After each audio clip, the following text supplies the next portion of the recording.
Assalamualaikum warahmatullahi wabarakatuh. Jadi teman-teman, video ini dibuat untuk memenuhi tugas mata kuliah materi dan pembelajaran PAI di SMP bersama dengan dosen pengampu Ibu Karliana Indrawari MPDI dengan judul materi puasa wajib dan puasa sunnah. Materi pertama akan dijelaskan oleh Wila Aprilia.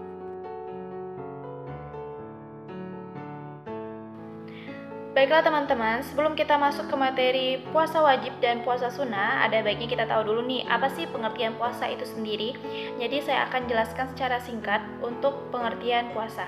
Nah, puasa atau saum dalam bahasa Arab itu berarti menahan diri dari segala sesuatu, seperti menahan makan, menahan minum, menahan nafsu, dan menahan berbicara yang tidak bermanfaat.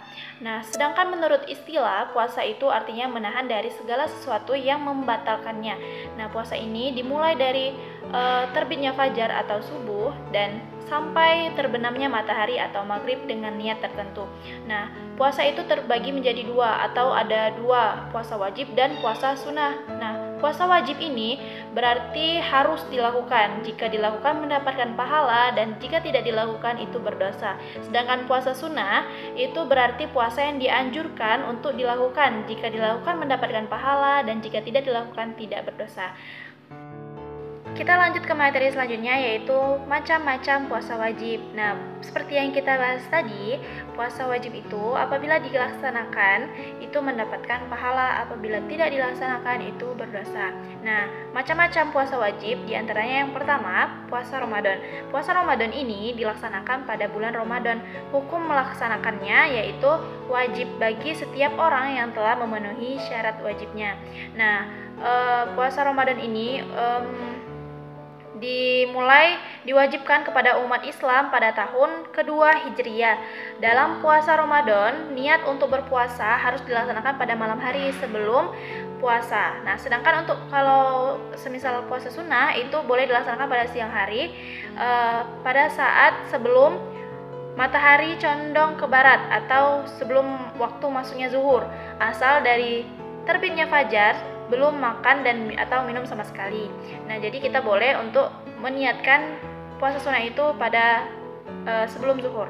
Nah, hal-hal yang disunahkan di saat berpuasa itu agar mendapatkan pahala yang lebih-lebih lagi dan bertambah-tambah lagi pahala itu memperbanyak membaca Al-Quran, terus segera berbuka jika sudah waktunya tiba, memberi makan kepada orang yang berpuasa, terus ketika berbuka dengan makanan dan minuman yang manis, lebih dianjurkan itu untuk berbuka dengan kurma, terus berdoa lebih dulu ketika berbuka.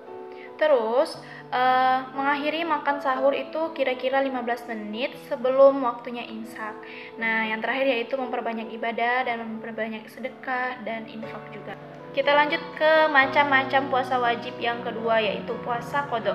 Nah, puasa ini itu puasa sebagai pengganti puasa Ramadan yang batal karena misalnya kita berpergian jauh atau sakit karena haid atau juga bisa karena masa nifas. Dan yang ketiga itu ada puasa kifarat, yaitu puasa sebagai denda bagi orang-orang yang bersetubuh di siang hari pada saat bulan Ramadan. Nah, adapun denda untuk orang yang melakukan itu, yang pertama yaitu dendanya puasa 2 bulan berturut-turut, atau bisa juga memerdekakan seorang budak muslim, atau bisa juga untuk memberi makanan orang miskin sebanyak 60 orang. Dan yang terakhir ada puasa nazar atau janji. Nah, puasa nazar itu ialah puasa yang dilakukan karena telah berjanji atau telah terucap janji untuk berpuasa jika keinginannya tercapai. Misalnya seorang siswa bernazar, jika saya mendapatkan ranking pertama, maka saya akan puasa 2 hari. Nah, jika keinginannya tersebut tercapai, maka puasa yang telah dijanjikan atau dinazarkannya itu harus atau wajib dilaksanakan. Hukum nazar sendiri adalah mubah, tetapi pelaksanaan nazarnya jika hal yang baik wajib dilaksanakan, tetapi jika nazarnya jelek itu tidak boleh dilaksanakan. Misalnya, jika keinginannya tadi tercapai itu akan memukul temannya. Nah, itu tidak boleh dilaksanakan. Materi selanjutnya akan dijelaskan oleh Zahara Ashari. Macam-macam puasa sunnah.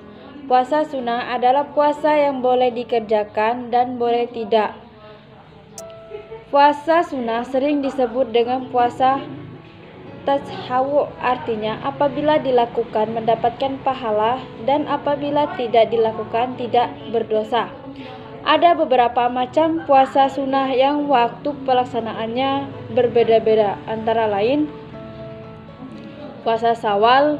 Yang dimaksud dengan puasa Syawal adalah puasa 6 hari di bulan Syawal setelah tanggal 1 di bulan Syawal, yang pelaksanaannya boleh secara berturut-turut dan boleh selang-seling, yang penting sejumlah 6 hari. Kemudian puasa hari Arafah. Puasa sunnah hari Arafah adalah puasa sunnah yang pelaksanaannya dilakukan pada tanggal 9 Dzulhijjah. Puasa sunnah hari Arafah dapat menghapus dosa selama 2 tahun, yakni setahun yang lalu dan setahun yang akan datang. Adapun puasa Asyura. Puasa sunnah pada bulan Asyura ada 3 tingkatan, yaitu yang pertama, berpuasa 3 hari yaitu 9, 10, dan 11 di bulan Surah atau Muharram. Kedua, berpuasa 2 hari yaitu tanggal 9 dan 10 di bulan Surah atau Muharram.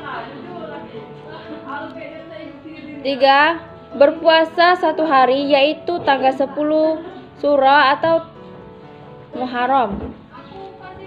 Bulan Surah adalah bulan kemenangan Nabi Musa alaihi salam dan Bani Israel dari musuh.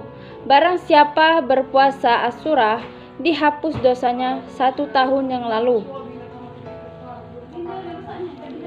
Puasa bulan Sya'ban. Puasa di bulan Sya'ban ini tidak ada ketentuan. Apabila dalam mengerjakan puasa di bulan Sya'ban lebih banyak daripada di bulan lainnya adalah lebih baik. Kemudian puasa hari Senin dan Kamis. Allah Subhanahu wa taala pada setiap Senin dan Kamis mengampuni dosa-dosa setiap muslim. Supaya kita diampuni dosanya oleh Allah Subhanahu wa taala, maka berpuasalah. Puasa pertengahan bulan ini dilakukan setiap tanggal 13, 14, dan 15 Komariah. Kemudian puasa Daud. Puasa Daud yaitu puasa yang dilakukan dengan cara sehari berpuasa, sehari berbuka, tidak berpuasa. Kemudian puasa makruh. Menurut fikih 4 mazhab, puasa makruh itu antara lain: yang pertama, puasa pada hari Jumat secara tersendiri, puasa sehari atau 2 hari sebelum Ramadan, puasa pada hari Syak meragukan. Kemudian puasa haram. Ada puasa pada waktu tertentu yang hukumnya haram dilakukan, baik karena waktunya atau karena kondisi pelakunya, yaitu hari raya Idul Fitri, hari raya Idul Adha, hari Tasyrik, puasa sepanjang tahun atau selamanya. Ketentuan-ketentuan puasa. Setelah tadi kita membahas tentang macam-macam puasa wajib dan puasa sunnah, di sini kelompok kami juga akan menjelaskan tentang ketentuan-ketentuan puasa. Yang pertama yaitu ada syarat-syarat wajib puasa. Orang-orang yang diwajibkan untuk melaksanakan puasa wajib itu yang pertama, laki-laki yang pernah mengalami mimpi basah dan atau sudah berusia 15 tahun, dan perempuan yang sudah mengalami menstruasi. Dan yang kedua yaitu mus atau orang non-muslim yang tidak diwajibkan untuk berpuasa. Yang ketiga, tidak sedang berpergian jauh. Dan yang keempat, mampu berpuasa atau tidak lemah dan tidak sedang sakit. Nah, yang kelima yaitu berakal, tidak gila atau tidak sedang mabuk. Dan yang terakhir yaitu suci dari haid dan nifas bagi seorang perempuan. Nah, selanjutnya yaitu ada syarat-syarat sah berpuasa. Puasa seseorang dinyatakan sah apabila memenuhi syarat seperti berikut. Nah, yang pertama, Islam selama berpuasa. Dan yang kedua, suci dari haid, nifas, dan wiladah. Yang ketiga yaitu tamyiz atau dapat membedakan yang mana yang baik dan mana yang buruk. Dan yang keempat, pada waktunya, bukan pada hari-hari dilarang berpuasa. Yang kelima, rukun puasa. Rukun puasa adalah hal-hal yang wajib dilakukan saat berpuasa, yakni yang pertama niat, nawaitu shauma godin an andai fardhi sahri ramadana hasizanati lillahi ta'ala, yang artinya saya berniat puasa besok hari untuk menunaikan kewajiban di bulan Ramadan tahun ini karena Allah Ta'ala. Dan yang kedua yaitu menahan diri dari segala sesuatu yang membatalkannya puasa sejak terbit fajar hingga terbenamnya matahari. Dan yang selanjutnya kita akan bahas tentang orang-orang yang dibolehkan untuk tidak berpuasa selama bulan Ramadan.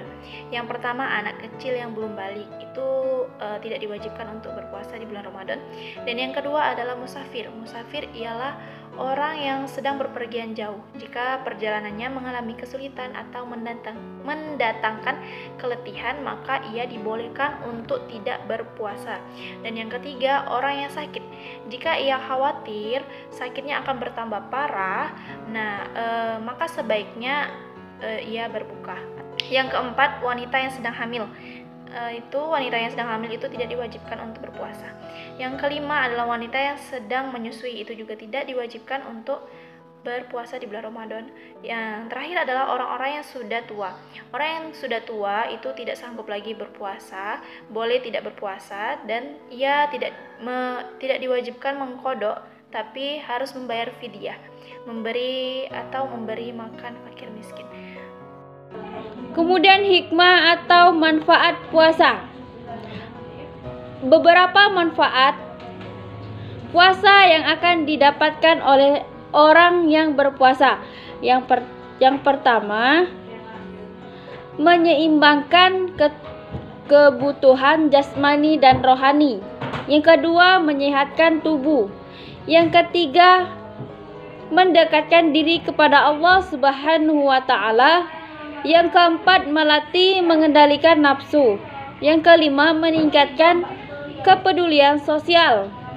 Perkara yang membatalkan puasa. Yang pertama, makan dan minum. Yang kedua, muntah. Yang ketiga, bersetubuh. Dan masih banyak lagi perkara yang membatalkan puasa. Itulah penjelasan dari kelompok kami, semoga dapat dimengerti dan dipahami. Apabila ada kesalahan kata, kami mohon maaf, dan kepada Allah kami mohon ampun. Jangan lupa like, komen, dan subscribe. Kami akhiri, wassalamualaikum warahmatullahi wabarakatuh.